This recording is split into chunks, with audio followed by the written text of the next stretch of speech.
Hindi nag-alala si Jordan sa kaligtasan ni Victoria noong una. Dahilan, si Victoria ay hindi isang mahinang babae na masyadong mahina upang i-unscrew ang takip ng bote sa kanyang sarili, kaya hindi niya hinahayaan na samantalahin siya ng mga lalaki ng madali. Gayunpaman, iba ang mga bagay ngayon dahil nadroga si Victoria, kaya nanghina siya. Maaaring samantalahin ni Bale si Victoria anumang oras. Sa sobrang pagkabalisa ni Jordan ay nagmamadali siyang lumabas ng villa, at pagkatapos ay sumugod sa villa kung saan naroon si Victoria, na parang gumagawa ng 100-meter sprint. Sa sandaling ito, kinuha ni Bale ang walang kapangyarihan na si Victoria gamit ang isang kamay at tumingin sa kanya, hinahangaan ang kanyang kagandahan. Ngumiti siya ng malisyosong sabi, "Hoy maganda, ihahatid na kita sa kwarto mo at magpapasaya sayo." Haha! Nais ni Victoria na humiwalay sa lalaking ito, ngunit wala siyang magagawa tungkol dito. Sinimulan niyang tawagin ang pangalan ni Shay ng tuloy-tuloy, umaasang ililigtas siya ni Shay.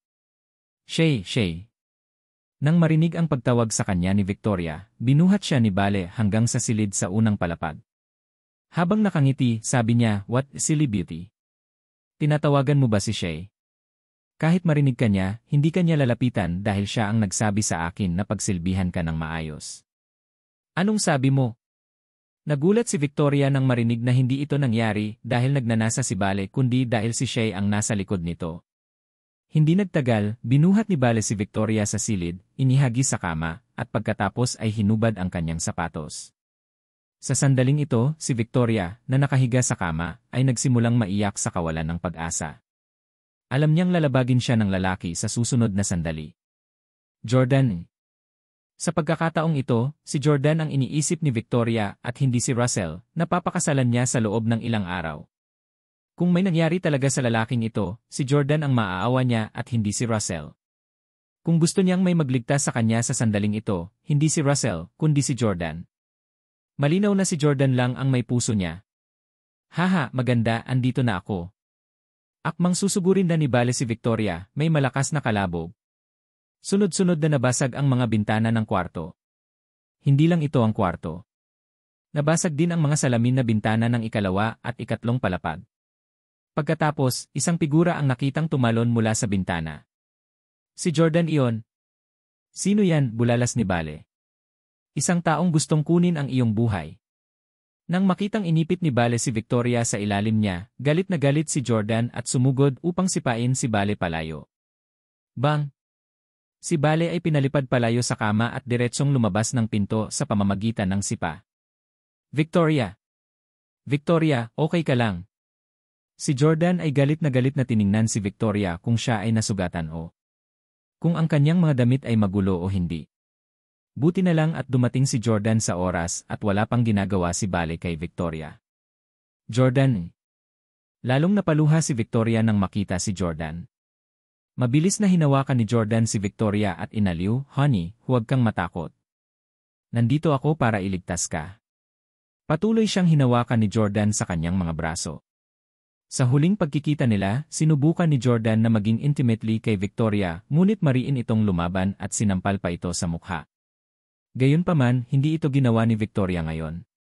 Siyempre, mahina na ngayon si Victoria at walang lakas na labanan si Jordan. Sa sandaling ito, ang mga nasasakupan ni Jordan, si Pablo, at ang iba pa, ay lahat ay pumasok sa villa. Nang makita ni Salvatore si Bale, sinimulan niya itong suntukin at sipain. "How dare you touch babae ng amo ko? You must have death wish. Go to hell." Sinuntok ni Salvatore si Bale sa bawat salita niya, at hindi nagtagal ay nabugbog at namamaga ang mukha ni Bale. Sa kabilang banda, pumasok si Pablo sa kwarto ni Shay at sinunggaban siya at ang kanyang boyfriend. "Sino kayong mga tao? Anong ginagawa nyo? Sinong nagpapasok sa inyo? Ito ang bahay ng tatay ko. You're trespassing." Patuloy na kinakausap ni Shay si Pablo, ngunit hindi niya ito pinansin. Hindi nagtagal, dinala ni Pablo ang dalawa sa silid kung nasaan sina Jordan at Victoria at sinabing, "Yemo Jordan, dinala sila ni Shay dito." Pumasok si Shay sa kwarto, nakita ko na lang nabugbog at hinimatay si Bale. Sa kabilang banda, si Victoria ay nakahiga sa kama sa mga bisig ng isang estranghero. Nagmamadaling tanong ni Shay kay Jordan, "Sino ka? Bakit mo niyayakap si Victoria? Manliligaw ka ba ni Victoria?" Tumingin si Shay kina Jordan at Pablo, biglang nakitang medyo pamilyar sila. Naku, naalala ko na, kayong dalawa ang mga baliw sa dessert store noong isang araw. Sa sobrang galit ni Jordan ay pinahiga niya si Victoria at saka naglakad papunta kay Shay para bigyan siya ng isang malakas na sampal sa mukha niya. Smack! Nagalit si Jordan nang makita si Shay. How dare you drug me, woman? Ilabas mo agad ang antidote. Pagkatapos masampal, nanlaki ang mga mata ni Shay at nagtanong, how dare you hit me? Kilala mo ba kung sino ako? Kilala mo ba kung sino ang tatay ko? Smack! Sinampal na naman siya ni Jordan. Sinampal kita dahil anak ka ni Russell. Malapit nang mawala sa isip si Shay. Siya ay palaging isang mapagmataas na tao. Noon pa man ay minamaliit niya ang kanyang mga kababayan, kaya lalo siyang nagagalit na sinampal siya. Itinuro ni Shay si Jordan at masiglang sumigaw, ikaw na murang adulterous na lalaki. Ipapakulong kita sa buong buhay mo para bayaran itong 2 sampal na binigay mo sa akin. Gusto ko ring malugi ka. Dapat tumbasan mo ako ng $2 milyong sa bawat sampal na ibinigay mo sa akin. Smack! Smack! Smack! 3 sunod-sunod na sampal ang ibinigay ni Jordan sa kanya nang walang pag-aalinlangan. Pagkatapos ay tinanong niya si Salvatore, magkano ang pera na kailangan kong bayaran sa ngayon? Napangiti si Salvatore at sinabing, Yemer Jordan, 5 beses mo nang sinampal ang asong ito. Iyon ay nagiging $1 milyong. Natatakot ako na kailangan mo siyang sampalin ng 100,000 beses para ikaw ay malugi. Ang babaeng ito ay malamang na hindi makayanan ng napakaraming sampal. Matagal nang ayaw ni Pablo kay Shay. Kahit kaya niyang tiisin ang napakaraming sampal, hindi siya karapat-dapat para sampalin mo ng maraming beses. Tumingin si Jordan kay Shay na halos mawalan na ng malay at sinabing, halika, ituloy natin. Bibigyan kita ng 20 milyon sa bawat sampal na ibibigay ko sa'yo. Hindi ka ba mahilig sa pera? Ito na ang pagkakataon para kumita. Sa sandaling ito, sa wakas ay natakot si Shay. Patuloy na umatras si Shay at tinanong niya, sino ka ba talaga? Naalala ni Jordan ang nangyari sa sikat na dessert parlor at sinagot niya, ako ang lalaking nagpaalam sa mga lalaking Amerikano na makipag-date ng magagandang dayuhang babae. Bakit? Galit na galit ka, no? Ikaw ang presidente ng Perry Express. Napalunok si Shay ng kanyang laway, sa wakas ay napagtanto na ang pag-uusap nila ng kanyang kasintahan sa dessert parlor ay narinig ni Jordan. Bilisan mo at bigyan mo ako ng antidote, tumahol si Jordan. Walang lakas ng loob na hindi makikipagtulungan, kumuha si Shay ng isang tableta mula sa kanyang bulsa at iniabot ito kay Jordan. Nagmamadaling hinayaan ni Jordan si Victoria na kunin ito at hindi nagtagal, tila bumuti si Victoria nang unti-unti na rin siyang bumabalik ng lakas. Pagkatapos ng 10 minuto, nag-aalalang nagtanong si Jordan, ano ang pakiramdam mo? Mas mabuti. Tumango si Victoria. Nang makitang nanumbalik na ni Victoria ang kanyang pisikal na lakas, tinulungan siya ni Jordan na bumaba sa kama at pagkatapos ay sinabing, Victoria, umalis na tayo at huwag nang manatili rito. Sabi ni Salvatore sa gilid, Miss Victoria, bilisan mo at umalis sa lugar na ito kasama si Air Jordan. Buti na lang at dumating si Air Jordan sa oras. Kung hindi, sino ang nakakaalam kung ano ang maaaring gawin ng mga Miller sa'yo? Gayunpaman, sa kanyang pagtataka, marahang itinulak ni Victoria ang braso ni Jordan pagkababa nito sa kama. Jordan, nagpapasalamat ako na iniligtas mo ako, ngunit pasensya na, hindi ako alis kasama mo. Ano? Hindi maintindihan ni Jordan kung bakit tumanggi pa rin si Victoria na umalis kasama niya. Papakasalan mo pa ba si Russell pagkatapos ng ginawa nila sa'yo? Pasigaw na tanong ni Jordan. Sinabi ni Victoria, Shay at Russell ay magkahiwalay na mga individual. Ang taong papakasalan ko ay si Russell. Nakakagulat na hiniwalayan ni Victoria si Shay kay Russell at hindi nagalit kay Russell dahil lang sa ginawa ng kanyang anak sa kanya. Maging si Shay ay sumisigaw sa gilid, Victoria, dahil may isang lalaking nagmamahal sa iyo ng sobra, bakit mo pa rin ginugulo ang aking ama? Galit na galit si Jordan, ngunit hindi niya ito maibulalas kay Victoria. Kaya naman, wala siyang pagpipilian kundi sumigaw kay Shay, manahimik ka. Hindi kailanman aktibong ginugulo ni Victoria ang iyong ama. Ang tatay mo ang halimaw na nanggugulo kay Victoria. Nang makitang matatag pa rin ang ugali ni Victoria, alam ni Jordan na hindi niya malulutas ang bagay na ito maliban kung tanungin niya ng personal si Russell. Nagkataon na mayroon siyang ebidensya laban sa anak ni Russell ngayon. Ilabas mo ang 3 taong ito sa akin. Dinala ni Jordan si Shay at ang 2 pang lalaki sa sala. Pagkatapos ay iniligpit niya ang baso ng alak ni Victoria bilang ebidensya. Shay, kayong 3 ay nagdroga sa inumin ni Victoria at tinangka pa siyang halayin. Ngayong mayroon na akong sapat na katibayan at lahat ng footage ng surveillance camera, magkukusa ka ba na isuko ang iyong sarili, o tatawag ako ng pulis para arestuhin ka? Napatingin si Jordan sa kanilang 3 at nagtanong. Nang marinig niya ang sinabi ni Jordan na gusto niyang tumawag ng pulis, sa sobrang takot ng 2 lalaki, ay agad silang lumuhod para humingi ng awa. Kinailangan nilang makulong dahil sa kanilang mga krimen. Kinagat ni Shay ang kanyang labi at nagtanong, ano ang dapat naming gawin para maligtas mo kami? Sinabi ni Jordan, tawagan mo ang iyong ama at sabihin sa kanya na manatili dito sa iyong lugar. Mayroon siyang 3 oras upang magpakita sa harap ko. Kung hindi, ipapadala ko kayong 3 sa bilangguan. Alam ni Shay na hindi nagbibiro si Jordan, kaya wala siyang choice kundi tawagan ang kanyang ama.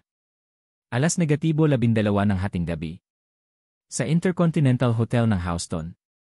Si Jordan, ang kanyang mga kampon, si Shay, at ang 2 pang lalaki ay nasa presidential suite. Knock knock.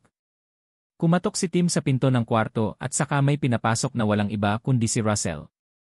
Tatay. Sa sandaling lumitaw si Russell, sumugod si Shay at tumalon sa mga bisig ni Russell. Walang tigil ang pag-iyak niya, Dad, sumobra na talaga si Jordan Steele. Sinampal niya ang mukha ko at ngayon namamaga na. Kailangan mong humingi ng hustisya para sa akin. Napatingin si Russell sa hindi kaakit-akit na mukha ni Shay na ngayon ay mas lalo pang lumala. Naawa siya sa kanya at nagsimulang magtanong kay Jordan. Jordan Steele, how dare you do that to my daughter? You're really lawless. Nang hindi na hinintay na magsalita si Jordan, sinabi ni Pablo, Russell, bakit hindi mo tanungin kung ano ang ginawa ng iyong anak? Nilagyan niya ng droga si Miss Victoria at sinubukang kunin ang isang lalaki na dinala niya rito upang halayin si Miss Victoria. Kung dumating si Emir Jordan makalipas ang isang hakbang, nagtagumpay sana ang plano ng iyong anak.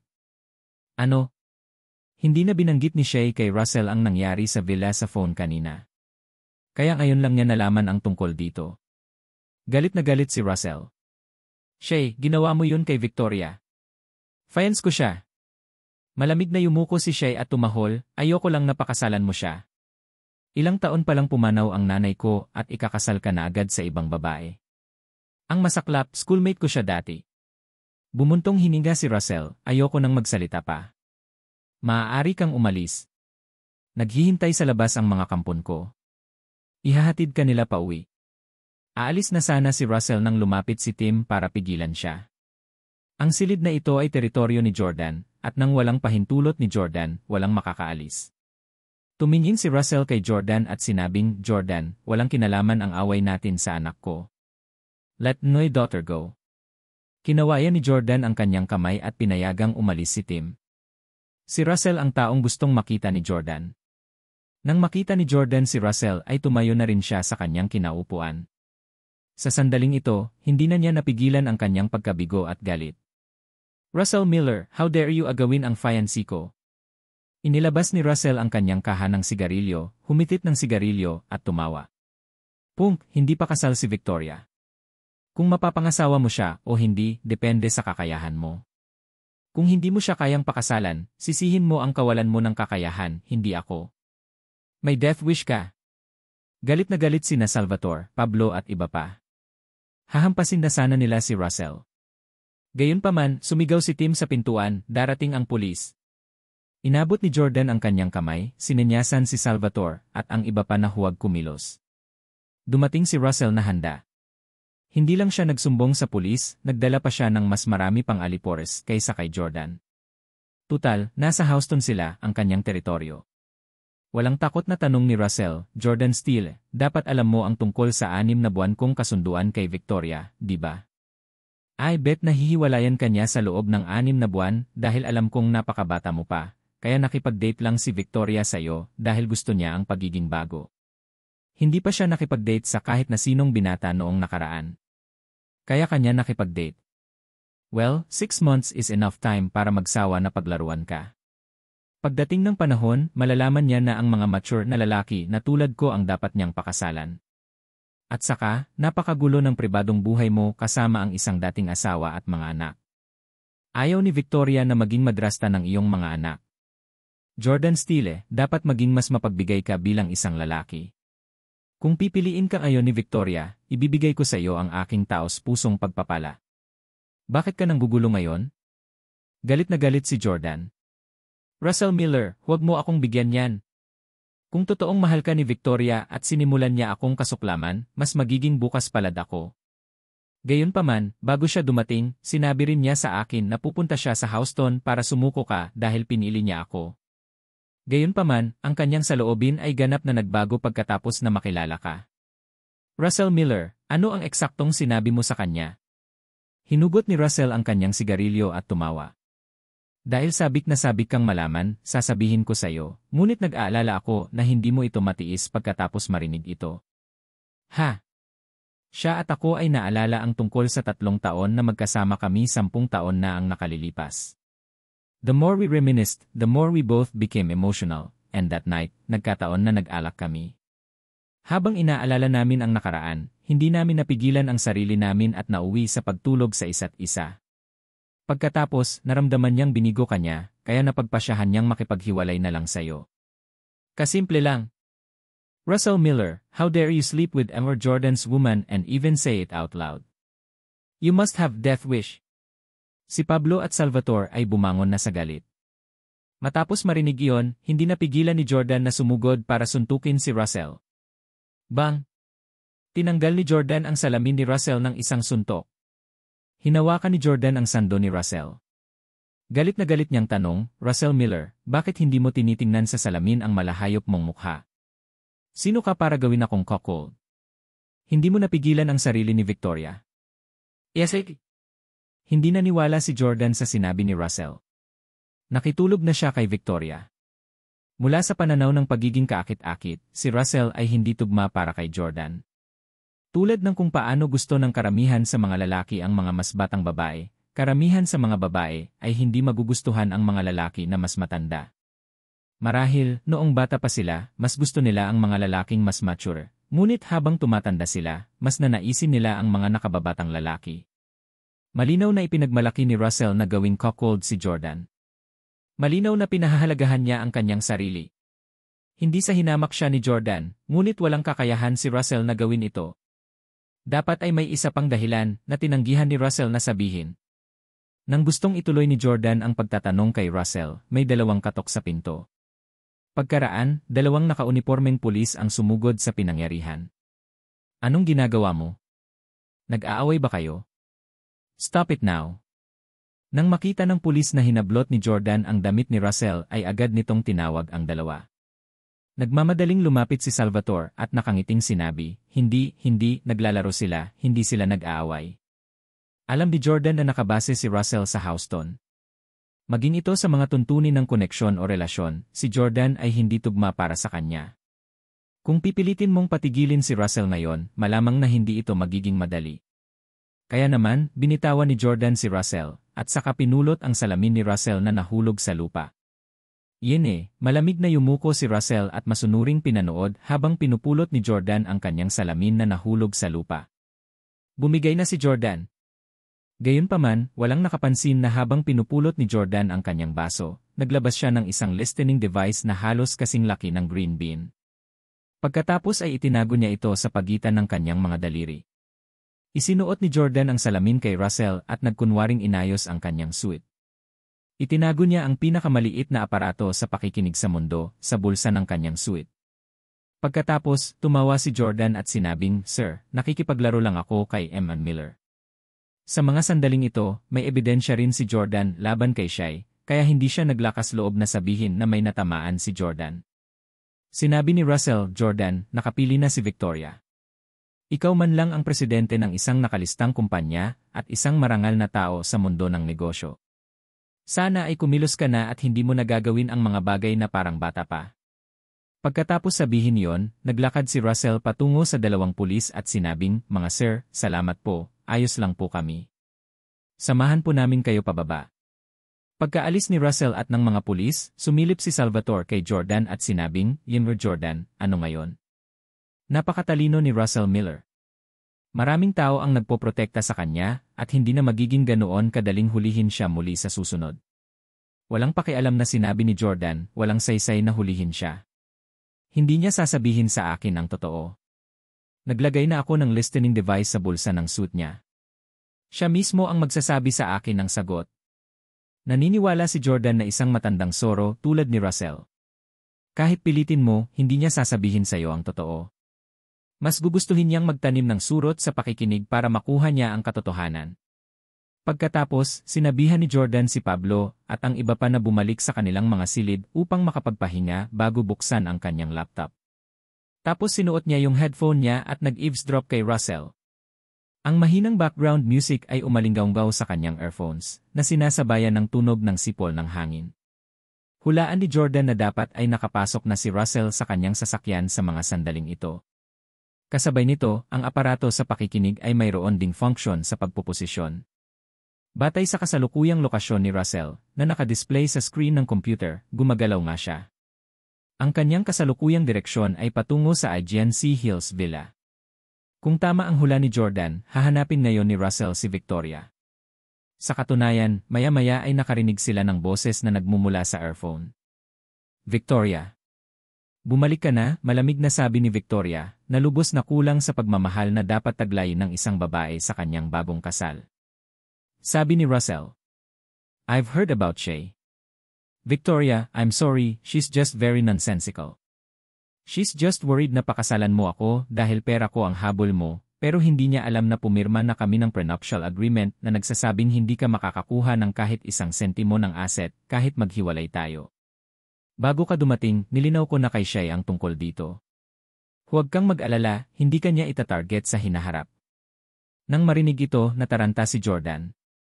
Pinapirmahan pa ni Victoria at Russell ang isang prenuptial agreement. Hindi makukuha ni Victoria ang kahit isang sentimo ng mga ari-arian ni Russell. Bakit kinasal ni Victoria si Russell noon? Karamihan sa mga babae ay magpapakasal sa mga lalaking mas matanda sa kanila para lamang sa pera.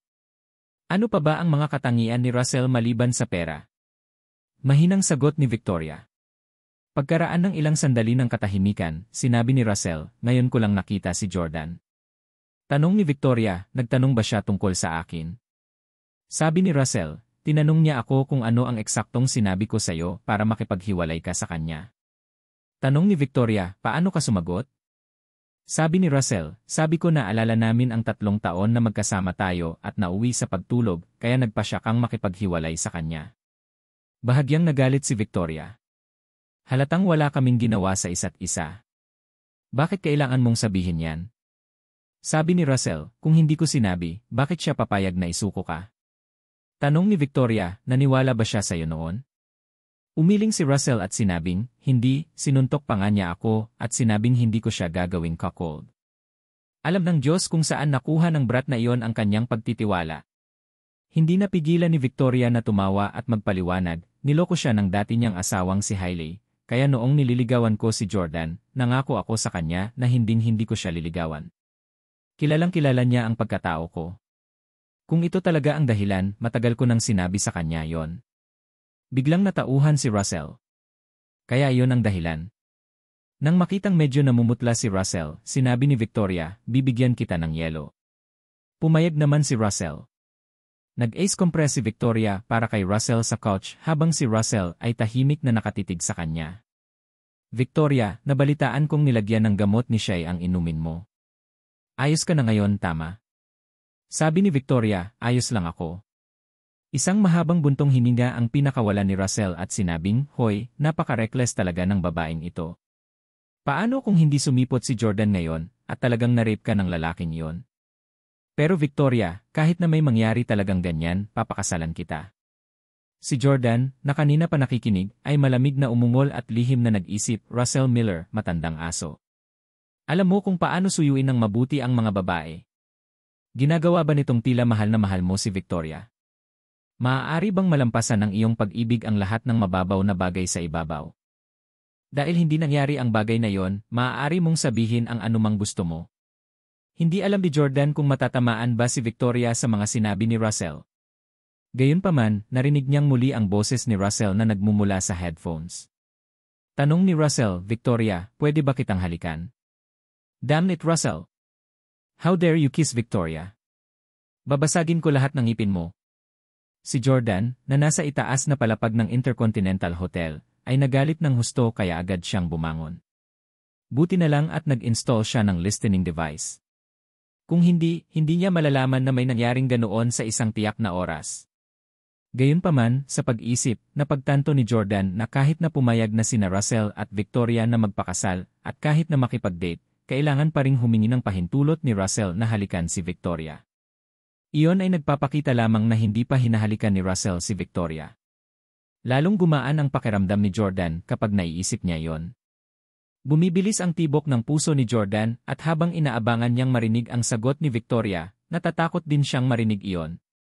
Alam ni Jordan kung paano magbasa ng mga micro-expression, kung saan masasabi niya kung ano ang iniisip ng iba. Gayunpaman, naririnig na lamang ni Jordan ang kanilang mga boses, at hindi niya makita ang ekspresyon ni Victoria. Kaya naman, siya ay talagang balisa. Dahan-dahang sinabi ni Victoria, I'm sorry, Russell, I can't do it, eh. Biglang lumuwag ang tensed-up nerves ni Jordan. Sa katunayan, si Victoria pa rin ang Victoria na kilala niya, na hindi madaling makikipag-ugnayan sa ibang mga lalaki. Naging maginoo si Russell na hindi pilitin si Victoria, kaya nakahinga siya ng maluwag. Alam kong hindi mo na ako mahal at pinakasalan mo lang ako, dahil gusto mong pilitin si Jordan na iwan ka. Nang marinig ito, tuluyang natigilan si Jordan. Ikakasal na si Victoria kay Russell para pilitin akong iwan siya. Pero bakit? Bakit niya ginawa yon? Tunay na lubhang kapaki-pakinabang ang kagamitan sa pakikinig dahil pinahintulutan siya nitong malaman ang tunay na iniisip ni na Victoria at Russell sa lalong madaling panahon. Hindi talaga gusto ni Victoria si Russell at ayaw talaga siyang pakasalan. Pinakasalan niya si Russell para lang makipaghiwalay kay Jordan. Ang pakikipaghiwalay kay Jordan ang kanyang tunay na agenda. Ano ba talaga ang ginawa ko na sobrang kasuklam-suklam na ipinagpilitan niyang makipaghiwalay sa akin? Hindi mawari ni Jordan. Muling lumabas sa earphones ang boses ni Russell at sinabing, pero Victoria, dahil pinili mong pakasalan ako, malaking insulto at pahirap sa akin kung tatanggi kang maging akin. Napaka-unfair nito sa akin. Nagkunwaring agrabyado si Russell. Naranasan ni Jordan ang parehong bagay noon. 3 taon na siyang kasal ni Hailey, at hindi siya pinahintulutan ni Hailey na makipagtalik sa kanya. Ang buhay ay nakakabigo at lubos na pahirap para sa kanya. Gayunpaman, hindi makiramay si Jordan kay Russell sa ngayon. Sa kanyang pagtataka, dahan-dahang sinabi ni Victoria, Russell, lubos akong nagpapasalamat sa iyo sa labis na pagtulong mo sa akin. Pagkatapos ng aming kasal at talagang naging asawa mo ako, hindi na kita tatanggihan muli. Tuwang-tuwa at nagulat si Russell. Talaga? Mahusay, maghihintay pa ako ng 3 araw. Kapag natapos na ang ating kasal, muli na kitang makukuha. Napakagatlabi si Victoria at nanatiling tahimik. Victoria, hindi ko na istorbohin ang pahinga mo, kung gayon. I'll take annual leave now. Tumayo si Russell at umalis. Sa sandaling ito, napuno ng paghihirap si Jordan matapos marinig ang sagot ni Victoria. Bagaman tinanggihan ni Victoria si Russell, hihinto siya sa pagtanggi sa kanya kapag ikinasal na sila. Hindi ako papayag na pakasalan mo siya. Talagang hindi ako papayag na magpakasal ka. Naikuyom ni Jordan ang kanyang kamao at palihim na nanumpa. Gayunpaman, ang unang gawain ngayon ay alamin kung bakit nakipaghiwalay si Victoria sa kanya. Buong gabi itong pinag-isipan ni Jordan, ngunit wala pa rin siyang maisip. Umupo siya sa sopa sa presidential suite at nakatulog minsan. Nagising siya ng 8:08 ng umaga, bumangon siya, at naglakad na walang sapin patungo sa bintana, nakita niya na nagsimula na itong umambon. Pitter-patter. Napatingin si Jordan sa mga patak ng ulan sa labas ng bintana at nag-space out habang iniisip pa rin niya si Victoria. Siguro kung isusuot ni Russell ang blazer ngayon. Nilagay ang listening device sa bulsa ng blazer ni Russell, kaya kung iba ang isusuot niya ngayon, ay malamang hindi na niya maituloy ang pakikinig sa usapan nila. Habang nag-iisip tungkol dito, bumalik si Jordan sa kanyang computer para tingnan ang lokasyon ni Russell. Natuklasan ni Jordan na gumagalaw pa rin ang pulang tuldok, Ibig sabihin ay gumagalaw pa rin si Russell, na nakangahulugan din na suot niya ang parehong blazer na ginawa niya kahapon. Mabuti naman. Dapat ay muli niyang pinuntahan si Victoria. Russell Miller, sabihin mo pa kay Victoria para mas maaga kong malaman ang katotohanan ng bagay na iyon. Mga 8:30, dumating si Russell sa Agency Hills Villa. Pagkapasok niya, nagmura si Russell, sinasaktan pala ng bastard na si Jordan Steele ang lahat ng bintana ng villa ko kahapon. Victoria, hindi ka naman nilalamig nung natutulog ka kagabi, di ba? Kung alam ko lang kanina, dapat dinala kita sa Houston Bay. Umiling si Victoria at sinabing, hindi, may kwarto sa unang palapag na buo pa rin ang mga bintana. Doon ako natulog. Nga pala, pumunta ka ba ng madaling araw para sa isang bagay? Sabi ni Russell, naku, binili kita ng puding sa lumang tindahan malapit sa bahay mo. Ito ang paborito mong pagkain noong bata ka. Subukan mo at sabihin sa akin kung pareho ang lasa nito sa dati. Bata pa lang ay gustong-gusto na ni Victoria ang pag-almusal ng signature pudding na yon at matagal na siyang hindi nakakain nito. Salamat. Tinikman ito ni Victoria at sinabing, ganun pa rin ang lasa. Ngumiti si Russell at sinabing, bukod sa dalhan ka ng almusal, may isa pang dahilan kung bakit ako narito. Nabanggit ko sa iyo na malaki ang naitulong ng mga Howard sa akin nitong mga nakaraang taon at isa rin silang makapangyarihang pamilya sa bansa. Nagpadala ako ng imbitasyon sa Howards at nakatanggap lang ako ng tawag mula sa kanila. Nandito ngayon sina Lauren at Brad Howard sa Houston at gusto nila tayong imbitahan sa isang kainan. Lauren Howard. Parehong natigilan sa gulat sina Jordan at Victoria nang marinig ang pangalan ni Lauren. Sinabi ni Jordan kay Victoria na ang ina ng kanyang 3 taong gulang na anak na babae, nakakasama niya lang ulit, ay si Lauren Howard. Anong meron? Victoria, kilala mo ba sila? Masasabi ni Russell na nagulat si Victoria. Umiling si Victoria at sinabing, hindi ko sila kilala, pero narinig kong binanggit ni Jordan noon na si Lauren Howard ang ina ng kanyang 3 taong gulang na anak na babae. Kanina pa, sinasamahan din ni Jordan si Lauren at ang kanyang anak na babae. Biglang natauhan si Russell at sinabing, nagtataka ako kung bakit dumating ang 2 kabataang ito sa Houston 2 araw ng maaga. Partikular pa nga niyang sinabi na gusto niya akong imbitahan sa isang kainan. Talagang makapangyarihan ang mga Howard. Kaya naisip ko na magpapadala na lang sila ng pangatlong henerasyong inapo nila para tumangkilik sa akin, ngunit hindi ko akalaing darating sila ng maaga. Victoria, mukhang i-treat ka nila sa isang pagkain at hindi ako. Ikaw ang pinunta nila. So, willing ka bang makipagkita kay Lauren? Biglang naalala ni Victoria na nang humingi ng tawad si Jordan sa kanya dati, sinabi niya, maaaring napakahusay ni Lauren ngunit di. Agad namang sumang-ayon si Victoria, sasalubungin ko siya. Napuno ng selos si Victoria at gusto niyang makita ng sarili niyang mga mata kung gaano kahusay si Lauren. Likas na inggit ang mga babae, lalo na kapag pinupuri ng lalaki ang ibang babae sa harapan niya. Bagamat nakipaghiwalay na si Victoria kay Jordan, gusto pa rin niyang makita kung ano ang eksaktong hitsura ni Lauren, ang babaeng nag-ina sa anak ni Jordan. Hindi nagtagal, nalaman din ni Jordan sa kanilang pag-uusap na Skylight ang pangalan ng restaurant na pupuntahan nila sa hapon. Isa itong rooftop restaurant na nasa ika-negatibo, 75 palapag sa isang mataas na distrito sa Houston. Agad na inutusan ni Jordan si Salvatore na pumunta sa Skylight ng maaga at mag-install ng mga kamera sa bulwagan at mga pribadong silid. Gusto niyang malaman ang sitwasyon ng kanilang pagkain. Si Victoria at Lauren nagkita talaga sa ganoong sitwasyon. Hindi man lang inaasahan ni Jordan na mangyayari ang ganoong kadramang bagay. Si Victoria ay dating manliligaw ni Jordan at nakasama niya noon si Lauren. Dapat silang dalawa ay ipinakilala sa isa't isa ni Jordan kahit na kailangan nilang magkita. Gayunpaman, nagkita talaga sila sa isang okasyon kung saan hindi kasali si Jordan. Bagamat walang kinalaman kay Jordan ang pagkikita ng dalawa, pakiramdam ni Jordan ay tiyak na babanggitin siya ng 2 babae sa kanilang pag-uusap kapag nagkita sila. I wonder kung ano ang sasabihin nila tungkol sa akin. Inaasahan ni Jordan na marinig ito.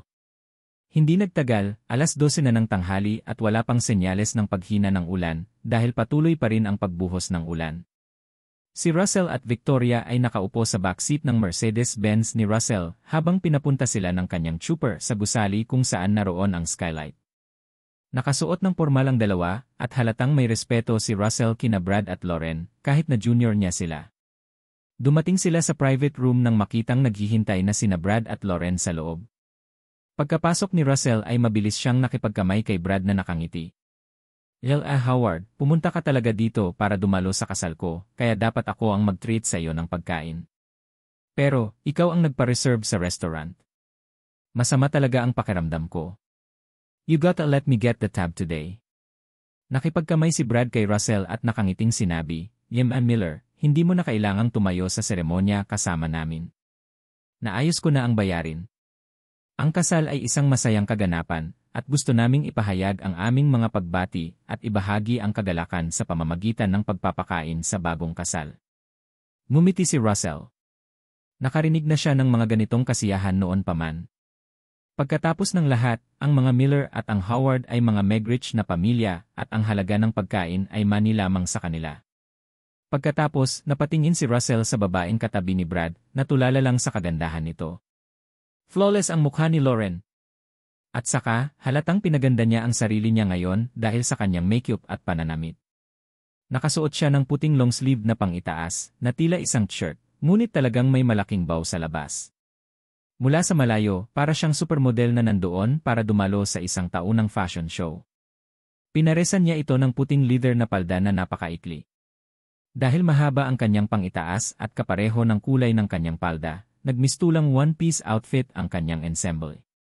Ang kanyang makatarungan at payat na mga binti ay nakalantad sa ibaba ng kanyang palda, at siya ay nakasuot ng isang pares ng maiksing itim na E.A. Martens na bota sa kanyang mga paa. Gaano kagiting? Paano napakarilag? Hindi napigilan ni Jordan na nakabantay sa surveillance screen na malunok ang laway. Hindi ko pa nakita si Lauren na nakasuot ng ganoon kagandang damit sa linggong iyon na ginugol ko sa is. Sa katunayan, ang mga kababaihan ay magpakailanman na maudyukan na ilagay sa kanilang pinakamahusay na hitsura at damit sa pamamagitan lamang ng ibang babae. Si Victoria ay hindi mas mababa. Si Victoria ay nakasuot ng itim na suit na may maikling palda, na nagpapakita ng kanyang kakaiba, dominanteng aura ng isang si. Nakalabas din ang mahahabang binti niya. Nakatayo, magkaparehas talaga silang dalawa. Jeez, hindi ko pa nakitang nakasuot ng ganito si Victoria. Ano bang meron sa dalawang babaeng ito? Talagang ipinakita ng dalawang babaeng ito ang kanilang pinaka-sexy at pinakakaakit-akit na side habang wala si Jordan. Nais ni Jordan na maalis niya sina Russell at Brad at pumasok siya sa pribadong silid.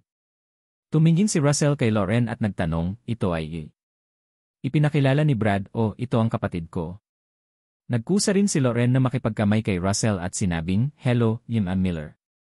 Ako si Lauren. Namangha at namamangha si Russell, kaya ikaw pala Miss Howard. Matagal ko nang narinig na ikaw ang pinakamagandang babae sa isi.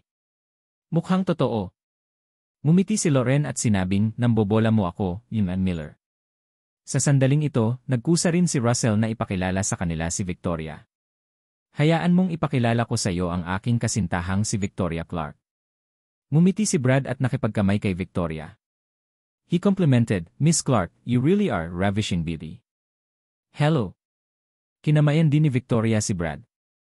Napatingin siya kay Lauren. Ang mga dekuryenteng alon ay tila kumalas kung saan-saan nang mag-eye contact sina Lauren at Victoria sa unang pagkakataon. Ang isa ay nakasuot ng puti at ang isa naman ay itim. Pareho silang nakabibighani at maganda. Hello, Miss Clark. Ngumiti si Lauren at nakipagkamay kay Victoria. Tumawa si Victoria at sinabing, Nice to meet you, Miss Howard. You may just address me as Victoria. Matapos magpakilala ang apat sa isa't isa, si maliit na lang ang hindi na ipakilala. Sinama ni Lauren si Chloe. Sino ang batang ito? Hindi maiwasan ni Victoria na mapatingin sa cute at masiglang batang babae sa kanyang harapan. Sa katunayan, nang itanong niya yon, alam na niya ang sagot. Hinaplos ni Lauren ang buhok ni Chloe at sinabing, ito ang anak ko, Chloe. Subconsciously napangiti si Jordan nang makita ang kanyang anak. Sa sandaling ito, kumirot ang puso ni Victoria, at napabulalas siya sa kanyang isipan, anak siya ni Jordan. Sa pagtingin sa maliit na batang babae, hindi maiwasan ni Victoria na alalahanin ang nakaraan na ibinahagi niya kay Jordan. Iniisip nila noon kung ano ang magiging buhay kapag sila ay may sariling mga anak. Mas gusto ni Jordan ang mga anak na babae, kaya sinabi ni Victoria na tiyak na bibigyan niya siya ng isang anak na babae. Dahil sa kagwapuhan nilang dalawa, pakiramdam nila ay tiyak na magiging maganda ang kanilang anak. Nang makita ni Victoria ang anak ni Jordan ngayon, naramdaman niyang parang eksakto ang hitsura ni Chloe sa inaakala niya. Nalungkot si Victoria dahil nagkaroon siya noon ng pagkakataong magkaanak ng anak na babae para kay Jordan. Gayunpaman, hindi na niya matanto ang kanyang mga hiling ngayon. Tiningnan ni Victoria ang batang babae at tinanong, "Chloe, ano ang buong pangalan mo?" Masunuring sumagot si Chloe, "Ang buong pangalan ko ay Chloe Steele Howard." Nang marinig ang apelyido ni Jordan, lalo pang nagselos si Victoria. Tanong ni Victoria, "Paano mo binabaybay si Steele?" Magsasalita pa lang si Lauren, hinampas siya ni Brad sa pamamagitan ng pagsingit, "Steele as in Jordan Steele." Sa sandaling nabanggit ang salitang Jordan, napuno ng tensyon ang kapaligiran sa pribadong silid. Darned Brad Howard. How dare he lie to rate Victoria with an name? Sinuntok ni Jordan ang mesa sa sobrang inis. Noong umalis siya sa EC dati, pinadala ni Jordan kay Salvatore si Brad sa istasyon ng pulisya sa hugis UFO na sasakyang panghimpapawid gamit ang auto navigation. Hindi niya inaasahan na makakaalis si Brad nang hindi nasaktan. Iyon ay patunay ng pambihirang kapangyarihan ng mga Howard. Sa pribadong silid ng restaurant, nakangiting nagpaliwanag si Brad, "Naku, ang ama ni Chloe ay si Jordan Steele, ang presidente ng A Corporation. That bastard cheated my sister out of her feelings and even knocked her up. Miss Clark, I heard you used to be in a relationship with him, right?" Labis na napahiya si Victoria dahil hindi niya inaasahan na magtatanong ng ganoon si Brad sa kanya sa harap ni Russell. Kahit si Kaden ay hindi maglalakas loob na maging bastos. Tila mas makapangyarihan ang mga Howard kaysa sa mga Huxley, kaya hindi nila sineseryoso si Russell. Sa sandaling ito, pinarusahan ni Lauren, "Brad, huwag kang magbulalas ng katarantaduhan." Pagkatapos ay nagkusa siyang humingi ng tawad kay Victoria. Paumanhin, "Miss Clark, siya ay masyadong prangka at prangka. Wala siyang ibig sabihin ng anumang pinsala." Napangiti si Victoria. Umupo ang ilan sa kanila at nagsimulang umorder ng pagkain. Pagkatapos mag-order, umiti si Russell at sinabing, Howard, Miss Howard, malaki ang pabor mo sa akin sa pagpunta mo sa Houston ng 2 araw ng maaga para dumalo sa kasal ko. Saan mo gustong bumisita sa susunod na 2 araw? Ako na ang mag-aayos." Sumilip si Brad sa bintana.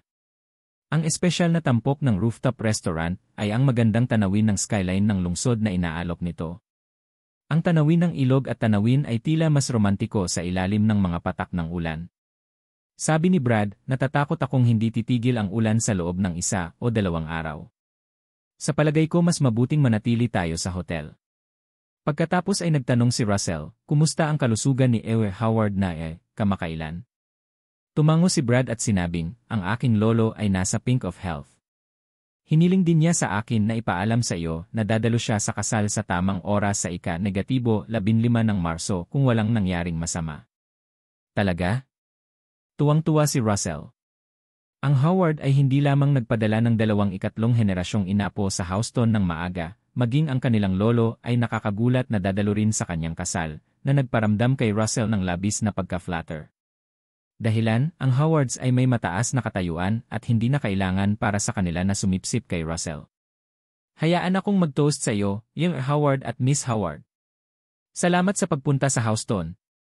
Inangat ni Russell ang baso niya at ganoon din si Victoria. Nagsimulang uminom silang 4. Bagamat tanghali na, ang ilan sa kanila ay uminom ng kontento. Dahil ang mga Howard ay marangal at lubos na makapangyarihan, kinailangan silang i-host ni na Russell at Victoria ng maayos. Mukhang binabalak ni Brad na bumalik sa hotel para makatulog ng mahimbing pagkatapos uminom. Kaya naman, mabilis niyang nilagok ang kanyang inumin. Sa 4 na tao, si Lauren lang ang nakainom ng 1 higop. Tutal, dinala niya si Chloe.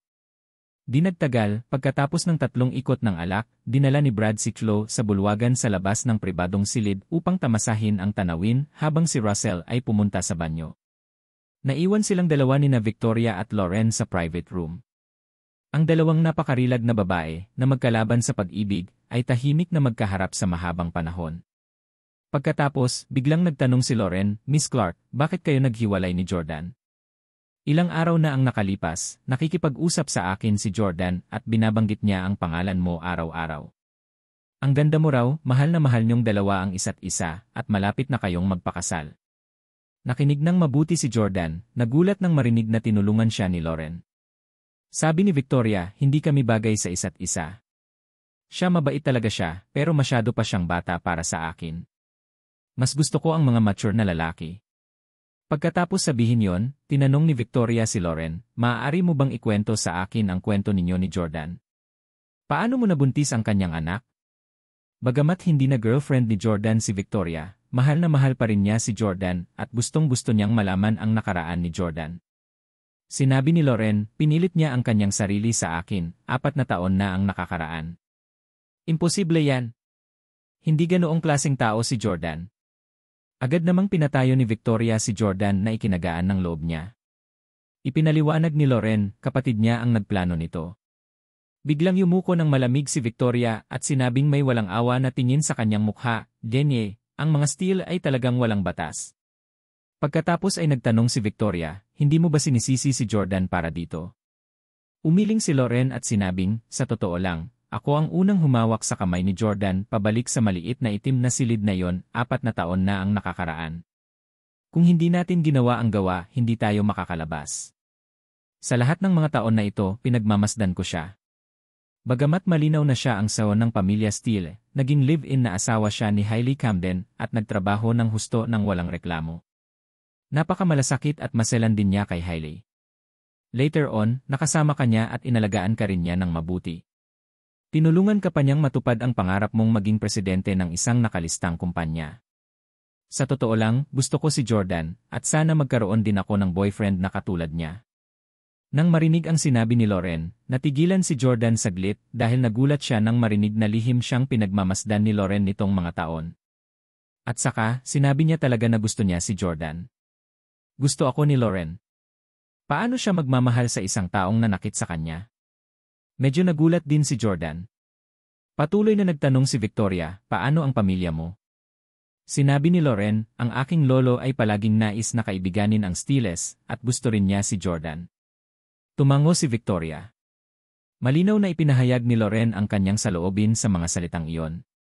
Dahil naghiwalay na sina Victoria at Jordan, ang kinin ni Lauren si Jordan. Inangat ni Victoria ang kanyang baso ng white wine at sinabi kay Lauren, Miss Howard, kayo ni Jordan ay bagay na bagay sa edad, hitsura, at background ng pamilya. At saka, kayong dalawa ay may anak at kayo ay tunay na magkasama. Hayaan mo akong mag-toast sa'yo. Nais ko sa inyo ni Jordan conjugal bliss. Pagkasabi niyon, ininom ni Victoria ang buong baso ng alak. Victoria. Masasabi ni Jordan na malungkot si Victoria. Victoria, anong pinagsasabi mo? Hindi ako magpapakasal kay Lauren. Ikaw ang mahal ko. Sigaw ni Jordan, pero sa kasamaang palad, hindi siya narinig ni Victoria. Si Victoria ang pinakamaraming uminom sa kainan na ito, at kahit na siya ay may magandang antas ng alak, siya ay talagang sumuka pagkalabas ng hotel. Victoria, kumusta ka? Bakit ang dami mong nainom na alak? Mabilis na tinapik ni Russell si Victoria sa likod bago inabot sa kanya ang isang bote ng tubig at saka inalalayan papasok sa sasakyan. Ang itim na Mercedes-Benz sedan ay nagmaneho palabas ng parking lot at nag-shuttle sa malakas na ulan sa expressway. Sa kotse, tumutugtog ang isang romantic love song. Iyak ng iyak si Victoria na nasa backseat. Sobrang sama ng loob ni Jordan nang marinig niyang umiiyak si Victoria. Si Jordan dapat ang malungkot kapag dumalo siya sa kasal ni Victoria. Hindi niya inaasahan na malulungkot si Victoria dahil sa kanyang bagong tuklas na kaligayahan. Ngayon, ang hitsura ni Lauren ay nagbigay ng malaking dagok kay Victoria. Si Lauren at Jordan ay magkatugma sa isa't isa na si Victoria ay nakaramdam ng kababaan sa unang pagkakataon sa kanyang buhay.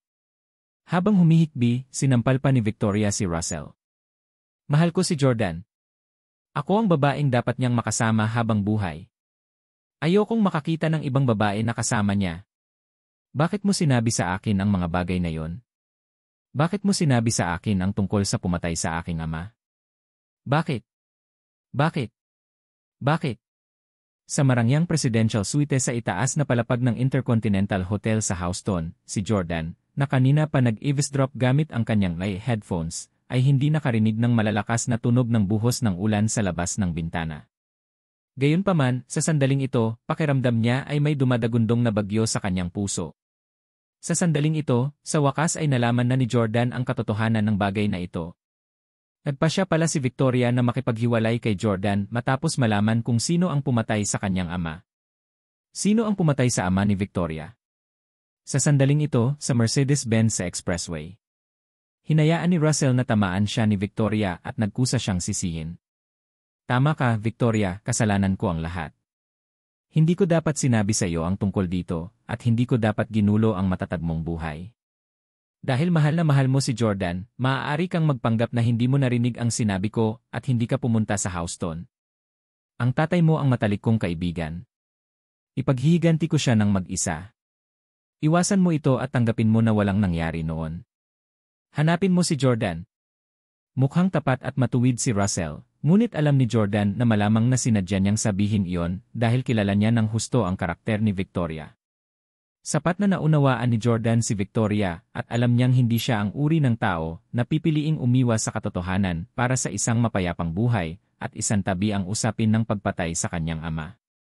Lahat ng ginagawa ng matalinong matandang ito, si Russell, ay sinusuyo at niloloko ang mga babae. Sa katunayan, tumigil si Victoria sa paghampas kay Russell at umiyak, hindi na ako babalik sa Jordan. Tapos na ito sa pagitan natin. Ako mismo ang maghihiganti sa aking ama. Ako mismo ang papatay sa bastos na yon, kahit na ang buhay ko pa. Nang marinig ito, nagulat si Jordan. Handa na talagang mamatay si Victoria kasama ang mamamatay tao na yon. Silly honey, bakit gusto mong ipagsapalaran ang sarili mong buhay? May puwersa ang Stiles sa buong mundo.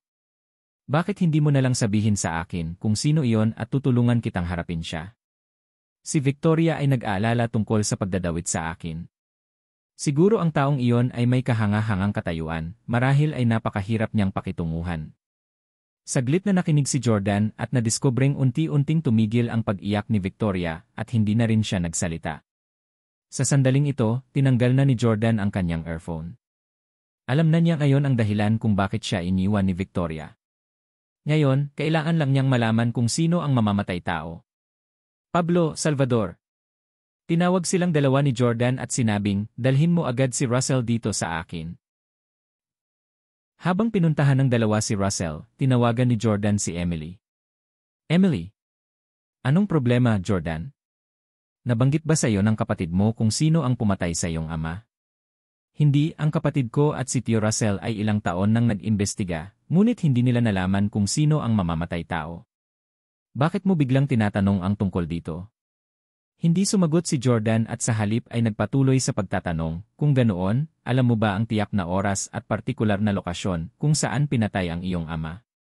Matapos ang ilang pag-isip, sumagot si Emily, namatay ang aking ama 11 taon na ang nakalilipas sa France, ngunit hindi ko matandaan ang tiyak na lugar at oras. Bakit mo tinatanong?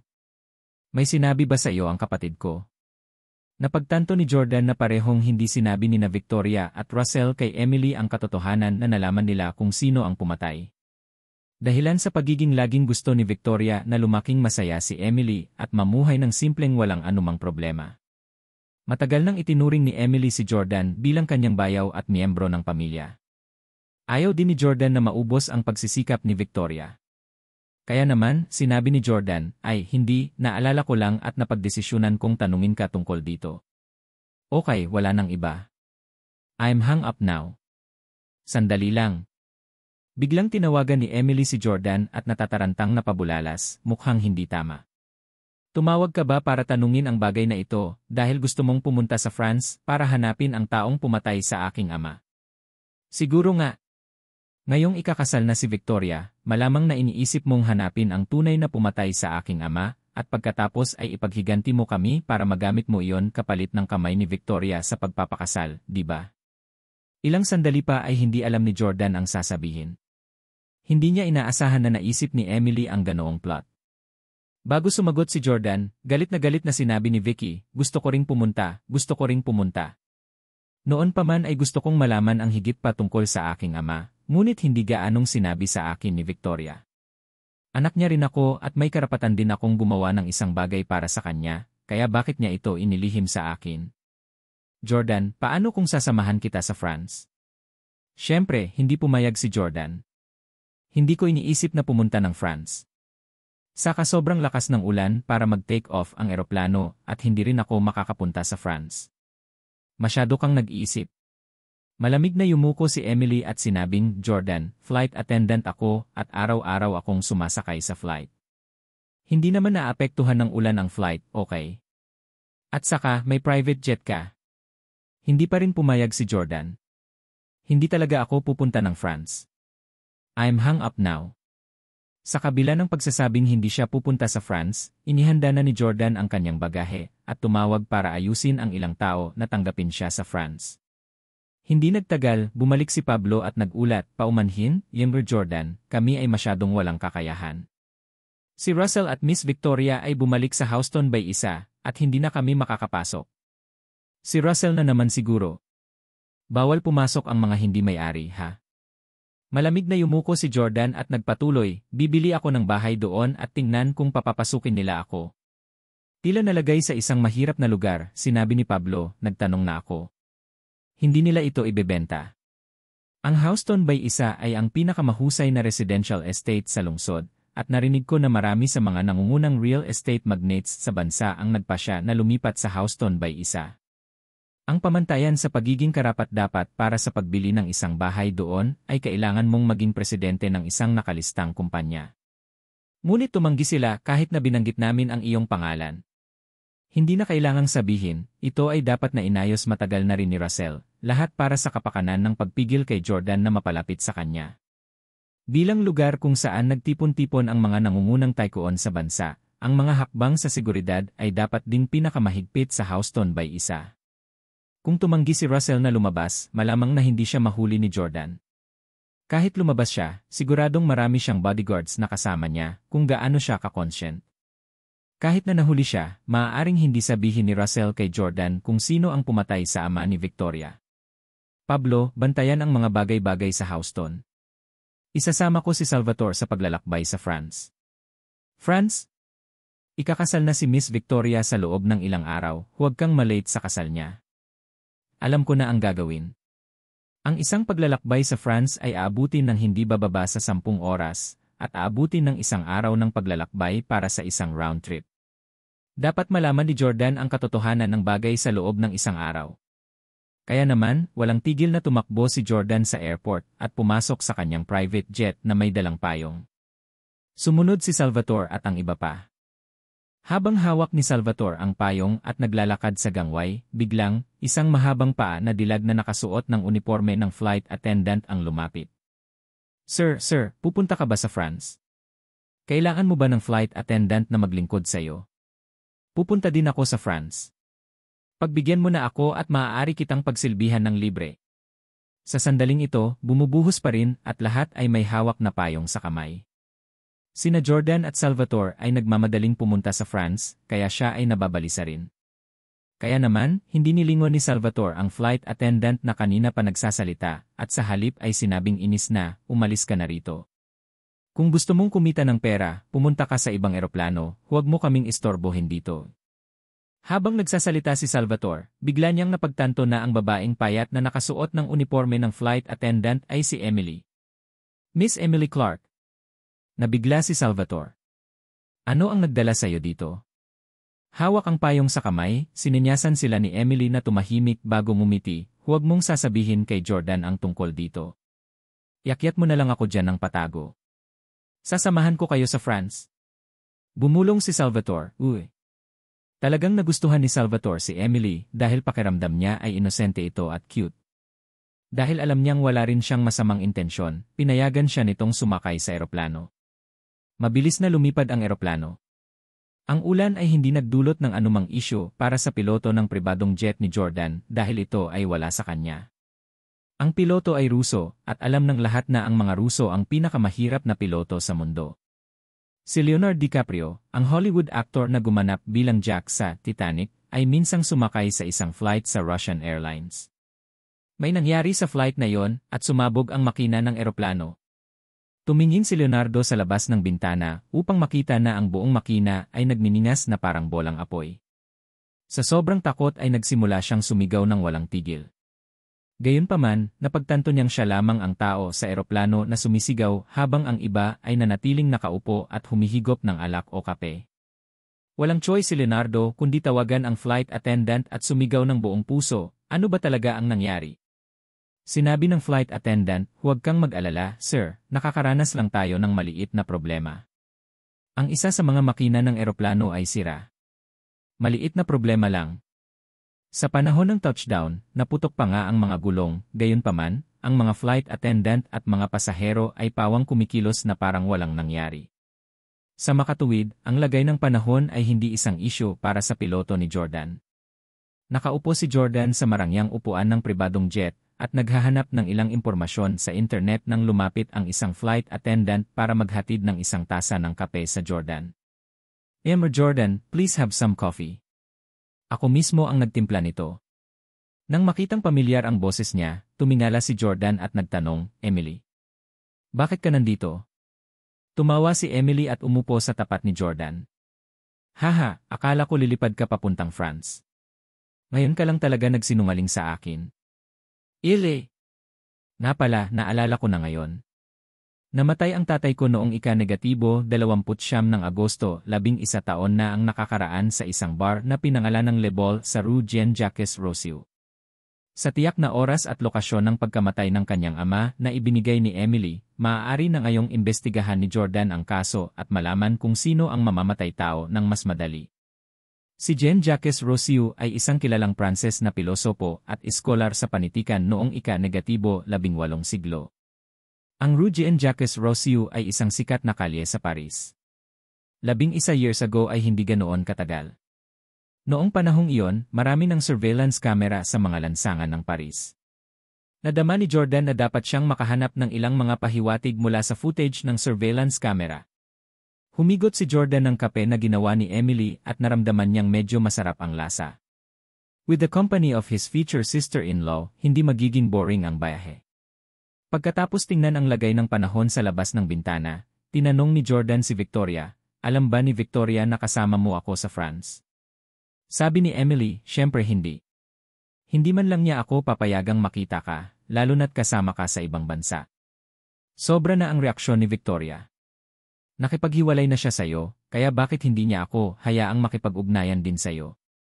Kahit na hindi na kayo nagde-date, pwede pa rin kayong maging magkaibigan. 2 araw na ang nakalipas, minsan ay kinausap ko siya at sinabing pwede niya akong makuha dahil ayaw na niyang makipag-date sa'yo. Nawala ang galit ni Victoria nang marinig niya yon at sinabi niya sa akin ng malakas na hinding-hindi niya ako papayagang makipag-date sa'yo. Pinagbabawalan pa niya akong ma-in love sa'yo. Tumawa si Jordan at sinabing mahal pa rin ako ng ate mo. Siyempre hindi ka niya hahayaang makipag-date sa akin.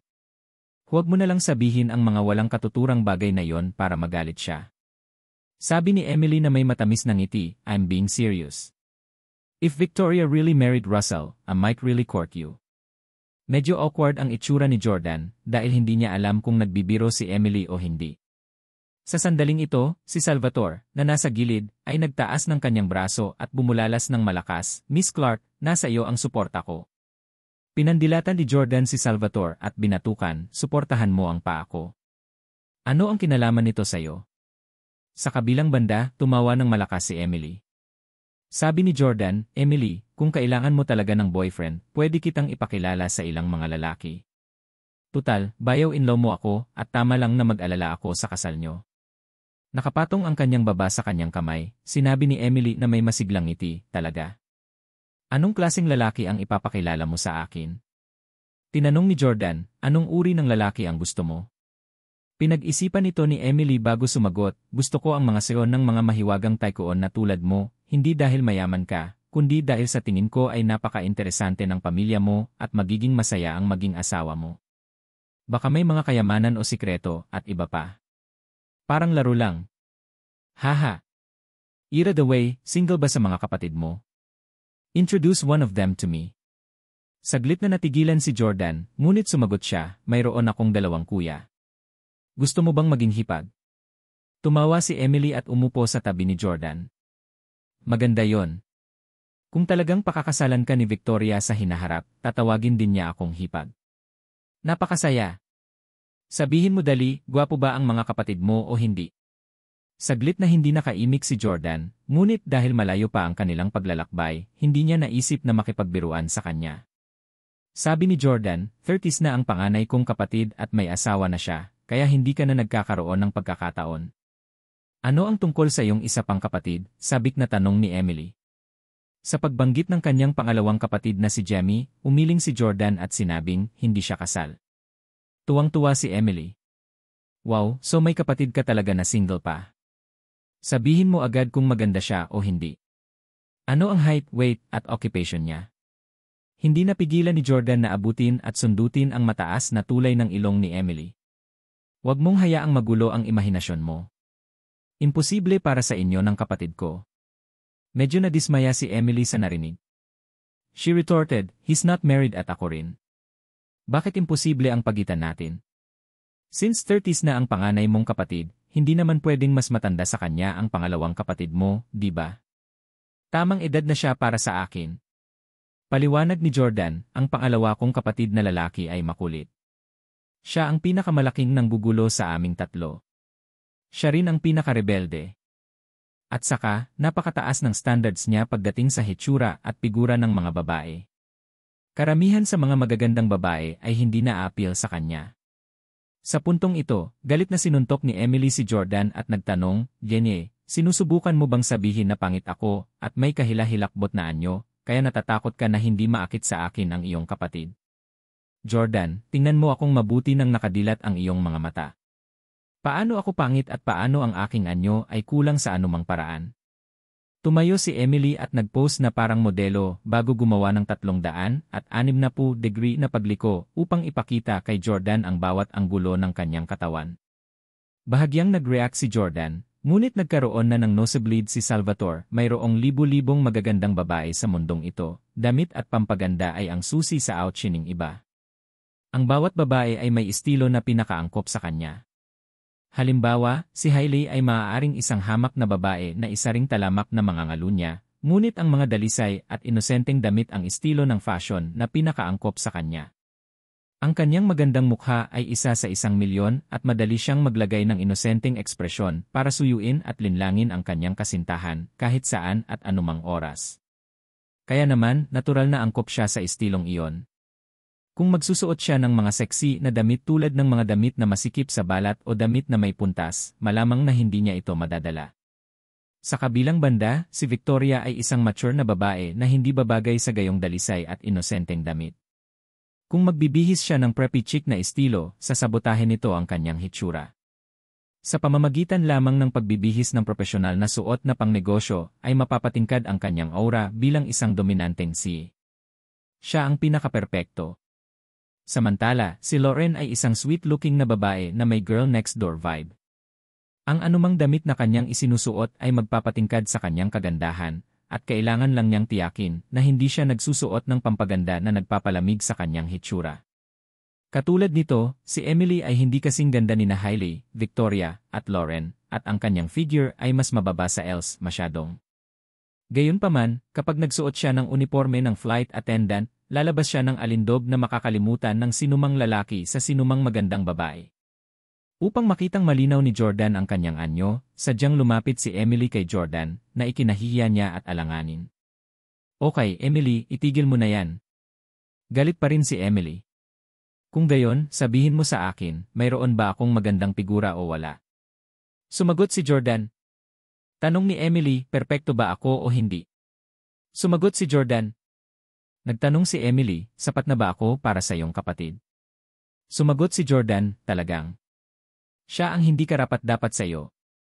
Napabulala si Emily, tawagin mo akong hipag. Sinabi ni Jordan, how dare you take advantage of me, you little girl? Tuturuan kita ng leksyon. Salvatore, tulong. Sasampalin ako ni Jordan. Tumalon si Emily sa isang peres ng bilugan na flat, na bahagi ng kanyang kasuotan sa flight attendant. Sa piling ng bubbly na si Emily, ang paglipad ni Jordan ng mahigit 10 oras ay naging kawili-wili at kasiya siya. Nakalimutan pa nga niya kung ano ang pakay ng biyahe at ang katotohanang malapit ng ikasal si Victoria kay Russell. Nagsimulang maunawaan ni Jordan kung bakit pinili ni Victoria na itago ang maraming bagay kay Emily dahil talagang ayaw niyang gumawa ng isang masayahing batang babae na tulad niya na madalas na may matingkad na ngiti sa kanyang mukha, upang maging malungkot sa lahat ng oras. Mahigit 10 oras ang lumipas at dumating si Jordan sa Paris kung saan umuulan. Ang ilan sa kanila ay nagtungo sa punong tanggapan ng pulisya ng Paris sakay ng kotse. Isang pulis na nagngangalang Frankie ang tumanggap kay Jordan. Si Jordan ay medyo bihasa sa French, kaya direktang sinabi niya sa French, "Gusto kong imbestigahan ang pagpatay sa isang Amerikanong lalaki na pinatay 11 taon na ang nakakaraan noong ika-29 ng Agosto sa Le Bol Bar sa Rue Jacques Roussel." Ang pangalan ng pinaslang na lalaki ay Norman Clark. Si Norman ang ama ni Victoria at Emily. Hindi nagtagal, kinuha ni Officer Frankie ang impormasyon ng mga kaso na nangyari sa taong iyon. Ipinakilala niya kay Jordan, si Norman Clark ay isang software engineer na pumunta sa Paris para dumalo sa isang akademikong seminar sa taong iyon. Ayon sa impormasyon, nagpunta siya sa Le Bol Bar ng mag-isa noong gabing iyon, ngunit umalis siya kasama ang ibang lalaki. Pinaghihinalaan namin na ang pagkamatay ni Emily Clark ay may kaugnayan sa lalaking iyon. Nagmamadaling nagtanong si Jordan, gaano karaming impormasyon ang tungkol sa mamamatay tao? Mayroon bang footage ng surveillance camera? Inabot ni Officer Frankie kay Jordan ang isang pirasong papel kung saan may larawan na screen grab ng footage ng surveillance camera. Ngunit ito ay napakalabo at ang kanyang mukha ay hindi nakikita ng malinaw. Noon, nagsagawa kami ng paghahanap sa Paris batay sa kanyang build at kalaunan ay napagpasyahan na siya ay malamang na isang iligal na imigrante o isang miyembro ng gang. Natutunan namin na si Norman ay isang mahusay na programmer na may-ari din ng isang kumpanya ng teknolohiya na may maraming kakumpetensya pabalik sa VIA. Pinaghihinalaan namin na ang kanyang mga kakumpetensya ay maaaring kumuha ng isang hitman upang pumatay sa kanya. Alam ni Jordan na talagang ayaw nilang mamatay si Norman sa kamay ng isang Pranses. Patuloy na nagtanong si Jordan, paano namatay si Norman Clark? Ipinadala ba ang kanyang katawan pabalik sa VIS? Sinabi ni Officer Frankie, siya ay binaril hanggang sa mamatay. Maraming mga customer sa bar noong gabing iyon na lahat ay nakarinig ng mga putok ng baril. Kaagad pagkatapos, dinala si Norman sa ospital, ngunit sa kasamaang palad, nawala ang bangkay namin. Nawala.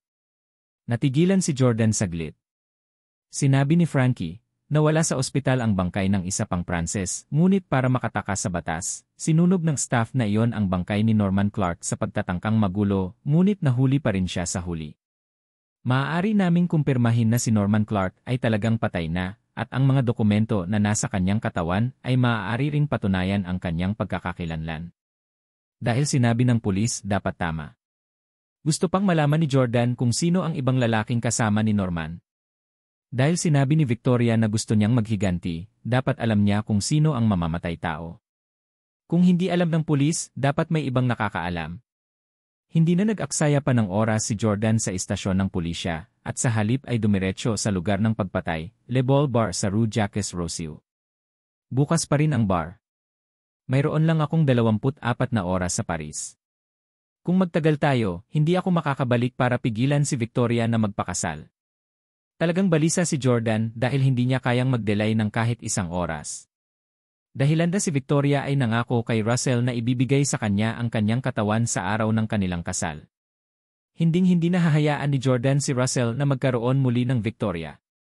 Nagtanong-tanong si Jordan sa bar at sa mga may-ari ng mga tindahan sa mga kalye sa paligid ng bar, ngunit sa kasamaang palad, wala siyang nakitang anumang pahiwatig. Ano ang dapat nating gawin, Jordan?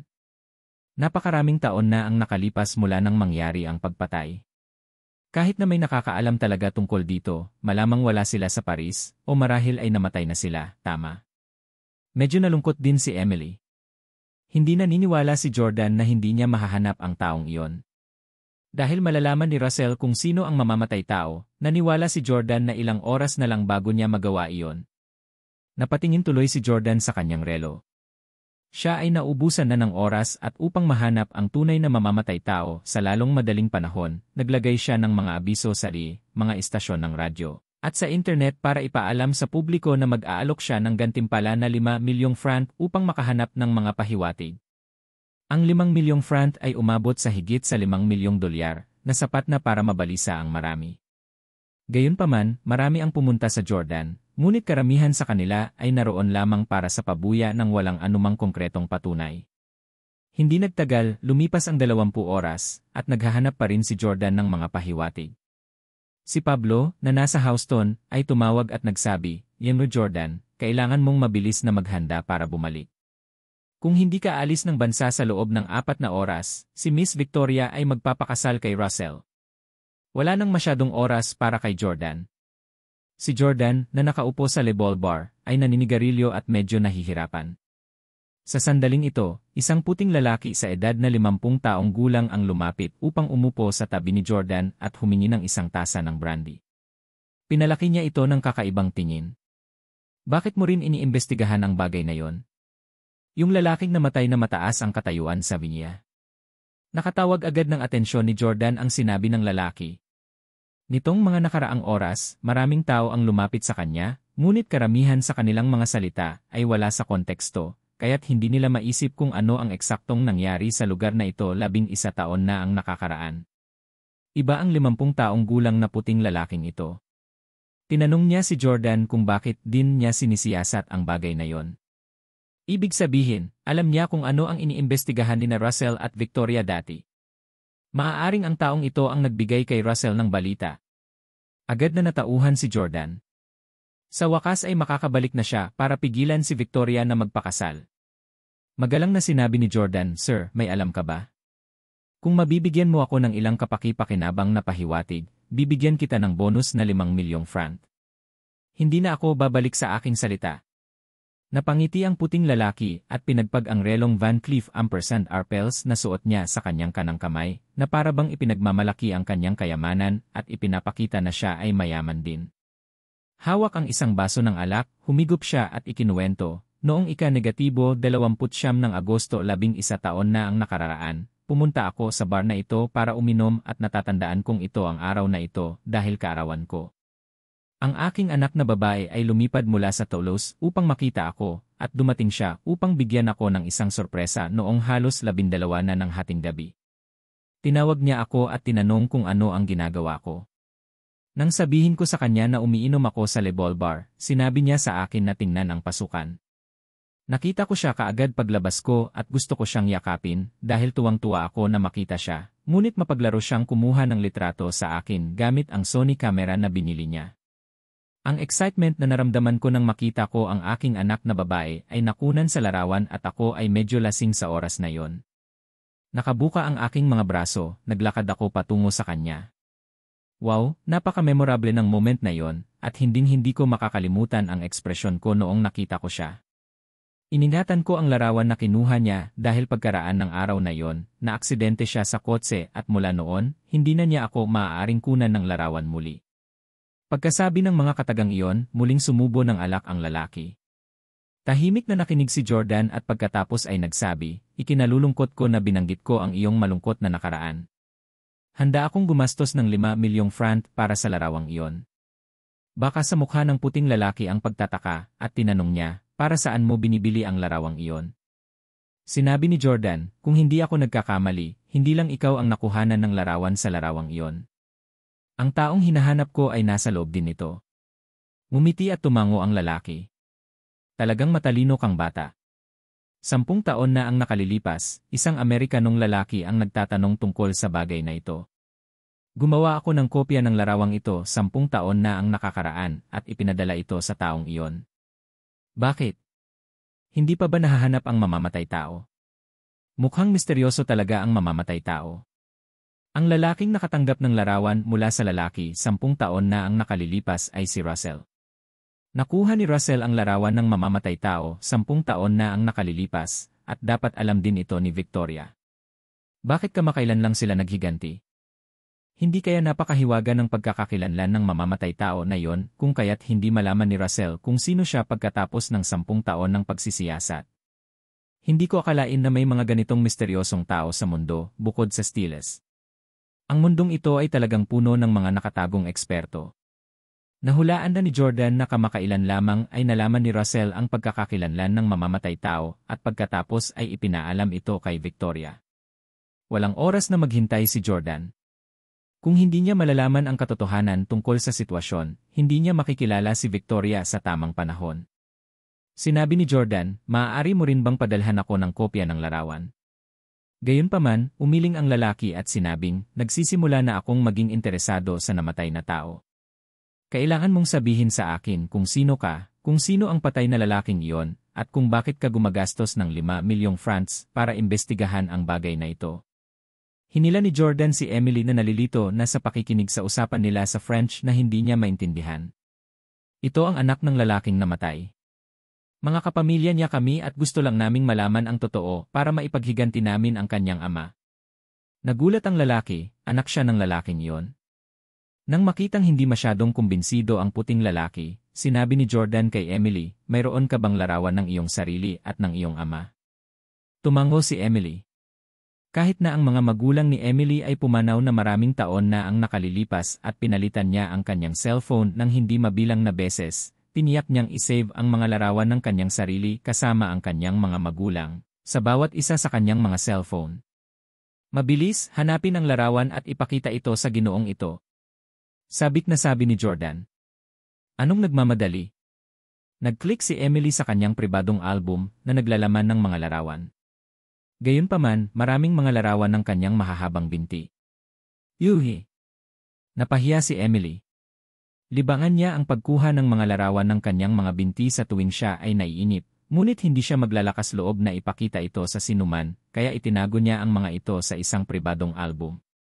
Nagmamadali ding inalis ni Jordan ang kanyang tingin sa kanyang telepono, hindi naglakas loob na ipagpatuloy ang pagtingin. Naisip niya, ano ang nangyayari sa mga magagandang babae ngayon?